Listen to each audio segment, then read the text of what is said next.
ವೀಕ್ಷಕರೇ, ನೀವು ನೋಡ್ತಾ ಇರೋದು ಮುಳಬಾಗ್ಲು ನ್ಯೂಸ್ ಯೂಟ್ಯೂಬ್ ಚಾನಲ್. ಇಂಥ ಸುದ್ದಿಗಳು ನಿಮಗೆ ಬೇಕು ಅಂದ್ರೆ ಈಗಲೇ ಸಬ್ಸ್ಕ್ರೈಬ್ ಮಾಡ್ಕೊಳ್ಳಿ. ಜೊತೆಗೆ ಯಾವ ನ್ಯೂಸ್ಗಳನ್ನು ಕೂಡ ಮಿಸ್ ಮಾಡ್ಕೋಬೇಡಿ ಅಂತ ಹೇಳ್ತಾ ಇದ್ದೀನಿ. ಇದು ಮುಳಬಾಗ್ಲು ನ್ಯೂಸ್ ಯೂಟ್ಯೂಬ್ ಚಾನಲ್.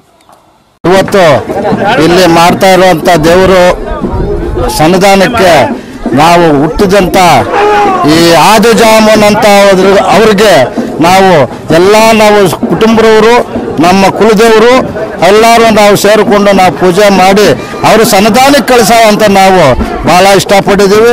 ನಾವು ನಮ್ಮ ಮಕ್ಕಳು, ನಮ್ಮ ಹುಡುಗರು, ನಮ್ಮ ಮೊಮ್ಮಕ್ಕಳು, ಮಕ್ಕಳು ಎಲ್ಲರೂ ಸೇರಿಕೊಂಡು ಅವರು ಪೂಜೆ ಮಾಡಬೇಕಾಗಿ ತಮ್ಮೆಲ್ಲರೂ ಸೇರಿಕೊಂಡು ಮಾತಾಡ್ಕೊಂಡು ಮಾಡ್ತಾ ಇದ್ದೀವಿ.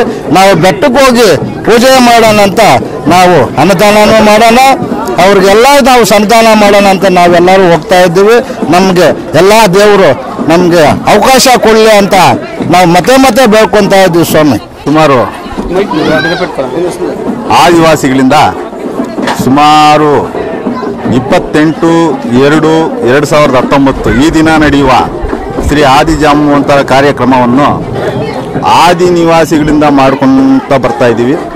ಇದರ ಮೂಲಕವಾಗಿ ಆವಣಿ ಜಾತ್ರೆಯಲ್ಲಿ ನಮ್ಮ ಆದಿಜಾಮವಂತನ ವಿಗ್ರಹ ನೆಲೆಸಿದ್ದು ಇಡೀ ಕರ್ನಾಟಕದಲ್ಲೇ ಮೊಟ್ಟ ಮೊದಲನೇದಾಗಿ ಆವಣಿಯಲ್ಲಿ ನೆಲೆಸಿರುವ ಆದಿಜಾಮವಂತನ ಹಬ್ಬದ ವಿಚಾರವಾಗಿ ಪ್ರತಿ ವರ್ಷವೂ ಈ ಮಾದಿಗ ಜನಾಂಗದವರು ಎಲ್ಲೇ ಇರ್ಬೋದು, ಎಂಥ ಜಾಗದಲ್ಲಿರ್ಬೋದು, ಇದನ್ನು ಅನಾದ ಕಾಲದಿಂದ ನಿವಾಸಿಗಳು ತೀರ್ಮಾನ ಮಾಡಿಕೊಂಡು ಬರ್ತಾ ಇದ್ದಾರೆ.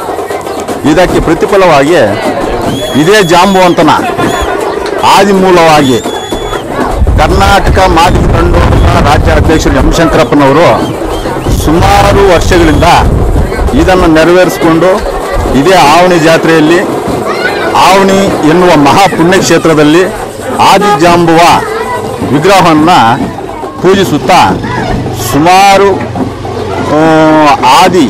ಆದಿ ಕಾಲದಿಂದ ಮಾಡ್ಕೊತ ಬರ್ತಾ ಇದ್ದಾರೆ. ಅದೇ ಸಲುವಾಗಿ ನಾವು ಈ ಕಾರ್ಯಕ್ರಮವನ್ನು ಮುಂದುವರಿಸಿಕೊಂಡು ಹೋಗ್ತಾ ಆದಿಜಾಂಬುವಂತನಿಗೆ ನಮಸ್ಕಾರ ಬಯಸುತ್ತೇವೆ. ಸೈಡಿ ಕಾಲನೆ ಮುಳಬಾಗಲು మా ఆది జాంబవంతున మా సంఘము అందరూ సేరి ఈడ ఒక పూజ అట్లాగే ఆమెను జాతర అలా నడిపిస్తూ ఉన్నాము. మన కుటుంబము, మన బిడ్డలు, పాపలు అందరూ వచ్చి చూసుకొని ఎన్నుకొని పోవాలనే దేవునికి నమస్కారం రావాలని చెప్పుకుంటా ఉన్నాము. అందరూ రావాలా.